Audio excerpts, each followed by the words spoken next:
আৰু এযোৰ মেখেলা চাদৰ দেখাওঁ বগা এইযোৰ অৱশ্যে অৰ্ডাৰৰ হয় হিনাক্ষীয়ে অৰ্ডাৰ দিছিল কাপোৰযোৰ কিন্তু তথাপিতো মই আপোনালোকক এবাৰ দেখাই লৈছোঁ ছাৰ এইখন মেখেলা মাল্টি কালাৰত ফুল আছে মেখেলাখনত আপোনাৰ অৰেঞ্জ আছে ব্লু আছে অৰেঞ্জ চৰি নহয় ৰেড তাৰপিছত হোৱাইট আছে তাৰপিছত ব্লু আছে এনে পিংক আছে এনেকুৱা ধৰণৰ কালাৰত মেখেলাখনত ফুল আছে ব্লাউজ ছাইড পাৰিটো আপোনাৰ ৰেড হ'ব বেছটো যিহেতুকে ৰেড তাৰপিছত আপোনাৰ চাদৰখন দেখাই দিম চাদৰখন চাওক এইখন চাদৰ এইখন চাদৰ তাৰপিছত আপোনাৰ যিটো ব্লাউজ পিচ থাকিব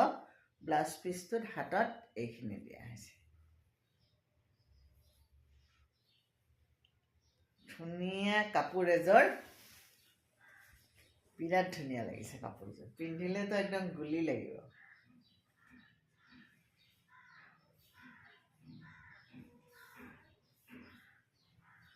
এনেকুৱা ধৰণৰ কাপোৰবোৰ বহুত ভাল লাগে পিন্ধিলে যদি এনেকুৱা কাপোৰ লাগে তেতিয়াহ'লে মোৰ লগত যোগাযোগ কৰিব মই যিটো ফোন নম্বৰ দিছোঁ সেই ফোন নম্বৰটোত যোগাযোগ কৰিব